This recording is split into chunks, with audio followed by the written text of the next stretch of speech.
বিসমিল্লাহির রহমানির রহিম।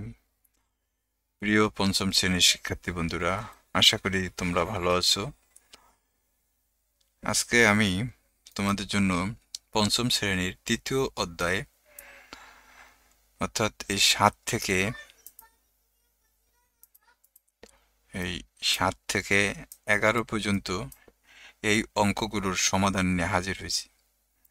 এর আগে বন্ধুরা আমি এখানে 1 থেকে 6 পর্যন্ত এই অঙ্কগুলো করে দিয়েছি। তোমরা যারা এই অঙ্কগুলো পারো না কিংবা কম বোঝো, তারা দয়া করে আমার আগের ভিডিওগুলো দেখলে তোমাদের এখানকার সমস্যার সমাধান হবে। তো চলো আজকে আমরা 7 থেকে 11 পর্যন্ত অঙ্ক করব। তো অঙ্ক শুরুর আগে বন্ধুরা, তোমাদের কাছে আমার একটা অনুরোধ, দয়া করে আমার চ্যানেলটা সাবস্ক্রাইব করবা এবং কমেন্টের মাধ্যমে তোমার মতামত জানাবা যে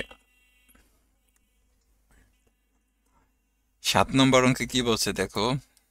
জালাল সাহেবের মাসিক বেতন ৮,৭৬৫ টাকা। প্রতি মাসে তিনি ৩,২২৫ টাকা বাড়ি ভাড়া এবং ৪,৮৫০ টাকা অন্যান্য জিনিস ক্রয়ে খরচ করেন। অবশিষ্ট টাকা তিনি ব্যাংকে জমা রাখেন। তিনি ৮ মাসে কত টাকা ব্যাংকে জমা করেন? তাহলে কি বলছে যে জালাল সাহেবের মাসিক বেতন এই যে এইটা ৮,৭৬৫ টাকা। এই টাকা থেকে তিনি বাড়ি ভাড়া দেন প্রতি মাসে কত? ৩,২২৫ টাকা। আর অন্যান্য খরচের ভিতরে সে খাবার দাবার খরচ, ছেলে মেয়েদের লেখাপড়ার খরচ বা অন্যান্য যত খরচ আছে এগুলো করেন ৪,৮৫০ টাকার ভিতরে। এখন এরপর বাকি যে টাকাটা থাকে অর্থাৎ অবশিষ্ট যে টাকাটা থাকে সেই টাকাটা তিনি ব্যাংকে জমা রাখেন। তাহলে ৮ মাস পরে তিনি কত টাকা জমা করতে পারবেন এটা বের করতে হবে। তো বন্ধুরা দেখো, আমি এই অঙ্কগুলা পিডিএফ আকারে করে রাখছি। তো চলো আমরা পিডিএফটা একটু দেখি। আরেকটা কথা, তোমাদের যদি কারোর পিডিএফ লাগে তাহলে অবশ্যই জানাবা কমেন্টের মাধ্যমে, তাহলে পিডিএফ তোমাদের দিয়ে দেওয়া হবে। তাহলে আমি লিখছি দেখো, জালাল সাহেবের মাসিক বেতন কত? ৮,৭৬৫ টাকা। এই যে এখানে লিখছি যে জালাল সাহেবের, এই যে এখান থেকে জালাল সাহেবের মাসিক বেতন ৮,৭৬৫ টাকা। তিনি বাড়ি ভাড়া, এই যে বাড়ি ভাড়া এবং অন্যান্য খরচ বাবদ খরচ করেন কত টাকা দেখো। তাহলে মাসিক খরচ, এই যে বাড়ি ভাড়া এবং অন্যান্য খরচ, এ কিন্তু তার প্রতি মাসে খরচ হয়। তাহলে মাসিক খরচ কত হয় দেখো, বাড়ি ভাড়ায় কত টাকা? ৩২২৫ টাকা। আর অন্যান্য খরচ করেন কত? ৪,৮৫০ টাকা। তাহলে মোট খরচ কত হয় দেখো, এই দুইটা যোগ করলে ৮,০৭৫ টাকা। তো এই ৮,০৭৫ টাকা, এটা হলো তার এই বেতন ৮,৭৬৫ টাকার মধ্যে বা এর থেকে এই ৮,০৭৫ টাকা তিনি খরচ করেন। তাহলে অবশিষ্ট কত টাকা থাকে? অর্থাৎ তাহলে অবশিষ্ট থাকে দেখো, বেতন অবশিষ্ট থাকে কত? বেতন হলো ৮,৭৬৫ টাকা, এই যে, আর খরচ করেন কত? ৮,০৭৫ টাকা। তাহলে এটা বিয়োগ করলে ৬৯০ টাকা তার অবশিষ্ট থাকে। অর্থাৎ প্রতি মাসে তার বেতন থেকে বাড়ি ভাড়া এবং অন্যান্য খরচ বাদ দেওয়ার পরে ৬৯০ টাকা তার প্রতি মাসে অবশিষ্ট থাকে। এখন এক মাসে যেহেতু অবশিষ্ট টাকাটা তিনি কি করেন? ব্যাংকে জমা করেন। তাহলে এক মাসে ব্যাংকে জমা করেন কত? ৬৯০ টাকা। কয় মাসের হিসাব তিনি করেন? ৮ মাসের। তাহলে ৮ মাসে তিনি ব্যাংকে জমা করবেন বেশি, তাই ৬৯০ ৮ দেওয়া গুণ দিলে এই যে দেখো ৫,৫২০ টাকা। এটাই ছিল আমাদের ৭ নম্বর উত্তর। অর্থাৎ ৭ নম্বর উত্তর ছিল এটা। তোমরা এটা স্ক্রিনশট দিয়ে নিতে পারো। আমার চ্যানেলটা অবশ্যই বন্ধুরা সাবস্ক্রাইব করবা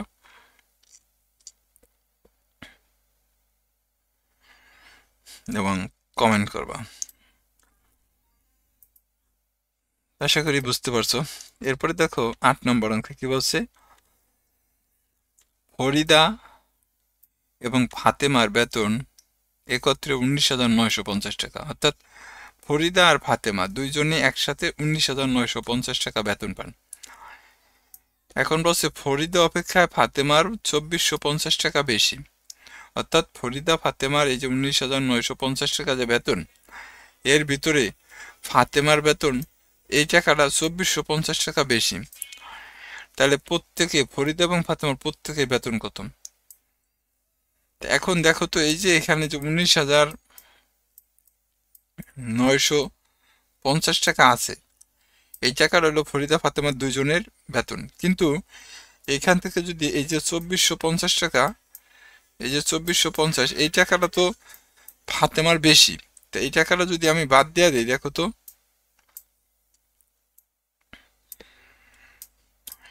এই যে 17,500 টাকা, এই 17,500 টাকা কিন্তু দুইজনের সমান। তাহলে আমি লিখছি এইটা, দেখো ফরিদা এবং ফাতেমার মোট বেতন 19,950 টাকা। ফরিদা অপেক্ষায় ফাতেমার কত, মানে ফাতেমার কাছে 2,450 টাকা বেশি আছে। তাহলে প্রত্যেকের বেতন কত? দেখো আমি এইটাই করছি যে 19,950 থেকে ফাতেমার যে টাকাটা বেশি আছে ওই টাকাটা আমি বাদ দিয়া দিছি। তাহলে 17,500 টাকা। এখন এই টাকাটা হলো দুইজনের সমান। তাহলে 17,500 2 দিয়ে ভাগ করলে কত? 8,750 টাকা আসে। অর্থাৎ তুমি এইভাবে যদি ভাগ করো,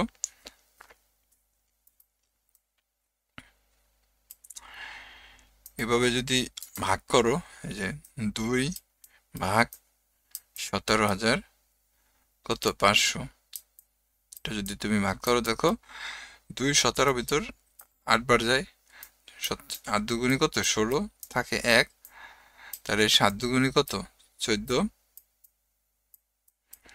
থাকে কত? 1। 5 দুগুণি 10, এই 0 0। তাহলে এই যে দেখো 8,750 টাকা, অর্থাৎ এই 8,750 টাকা হলো কি প্রত্যেকের বেতন। এখন ফরিদা এবং ফাতেমার প্রত্যেকের বেতন কত হলো? তাহলে 8,750 টাকা। এখন এই যে আমি লিখছি, দেখো ফরিদার বেতন কত? ফরিদার বেতন 8,750। তাহলে ফাতেমার যেহেতু 2,450 টাকা বেশি ছিল, তাহলে এই টাকার সাথে 2,450 টাকা যোগ করো, তাহলে ফাতেমার বেতন বের হয়েছে এত। তাহলে উত্তর রাখবা যে উত্তর ফরিদার বেতন এত টাকা, ফাতেমার বেতন এত টাকা। এটা ছিল আমাদের 8 নম্বর অঙ্ক। এরপর দেখো 9 নম্বর। 8 আর 9 একই অঙ্ক। এখানে বলছে কি, দেখো রাজু এবং রনি একত্রে 690টি লিচু আছে। খেয়াল করো, রাজু আর রনির দুইজনের 690টি লিচু আছে। এর ভিতর থেকে আবার রনির 86টা লিচু কম আছে। তাহলে রনির লিচু যদি আমি বাদ দিয়ে দিই, দেখো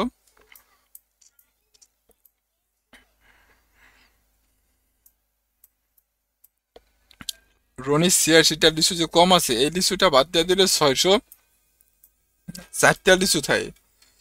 এই 604টা লিচু কিন্তু দুইজনের সমান আছে।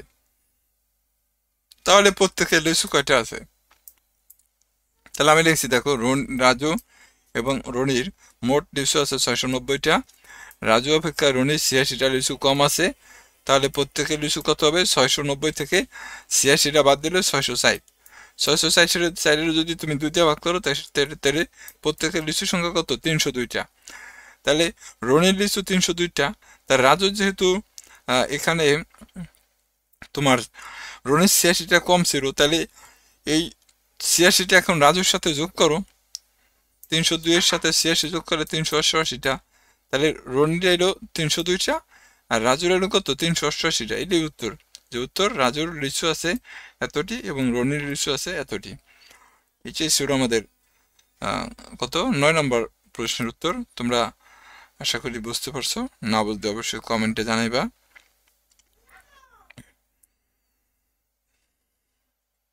তো চলো আমাদের আরো পরবর্তী কোনটা আছে দেখি।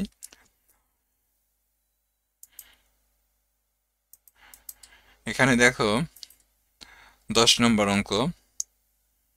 10-এ বলছে মা এবং পুত্রের বয়সের সমষ্টি 60 বছর, অর্থাৎ পুত্র মানে ছেলে। মা এবং ছেলে দুইজনের বয়স কত? 60 বছর। বলছে যে মায়ের বয়স পুত্রের বয়সের কত 3 গুণ, তাহলে প্রত্যেকের বয়স কত। তা আমি ধরে নিচ্ছি, দেখো এখানে আগে দেখছি যে দেওয়া আছে মা এবং পুত্রের বয়সের সমষ্টি কত 60 বছর।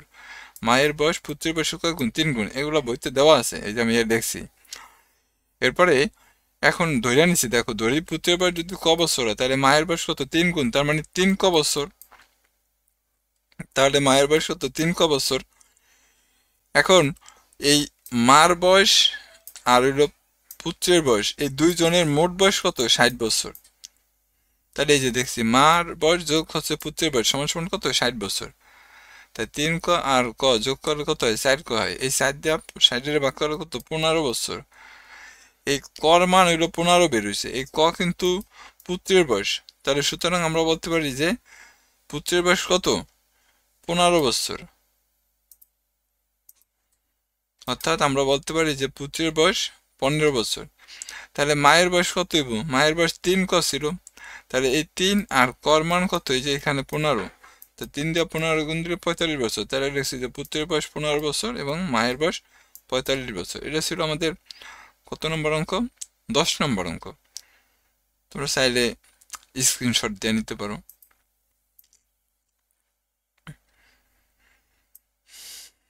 আশা করি বুঝতে পারছো। এরপর দেখো আমরা 11 নম্বর অর্থাৎ সর্বশেষ অঙ্ক মনে হয়, হ্যাঁ 11 নম্বর আছে কি, দেখো দেওয়া আছে ভাজক কত 78, ভাগফল কত 25 এবং ভাগশেষ কত, ভাজকের 1/3, 1/3 বলতে কি বোঝায় 3 ভাগের 1 ভাগ বোঝায়। তাহলে দেখো লিখছি যে দেওয়া আছে ভাজক এত, ভাগফল এত, আর ভাগশেষ ভাজকের 1/3। তাহলে এখানে ভাজক কত 78, তাহলে 78-এর কত 3-এর 1 অংশ, তাই 3 দিয়ে যদি তুমি 78-এর ভাগ করো তাহলে 3 78-এর ভিতর 26 বাজায়। তাহলে দেখো এটা কিন্তু ভাগশেষ,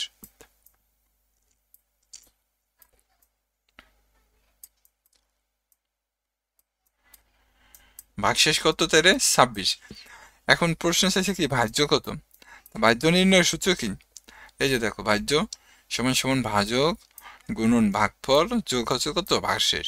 তাহলে ভাজ্য 78, ভাজক 78, ভাগফল 25, 78 আর 25 গুণ দিলে 1950 হয়, আর ভাগশেষ কত বেরিয়েছে 26, এটা যোগ করলে 1976 হয়। এটাই ছিল বন্ধুরা আমাদের আজকের অঙ্ক। তো আগামী ক্লাসে আমরা 12 থেকে 16 পর্যন্ত এই অঙ্কগুলা করে দিন। তা আশা করি তোমরা সবাই বুঝতে পারছো অঙ্কগুলা। তো সবাইকে অসংখ্য ধন্যবাদ। আর যাবার আগে আবারও বলছি যে আমার চ্যানেলটা দয়া করে সাবস্ক্রাইব করবা। আসসালামু আলাইকুম।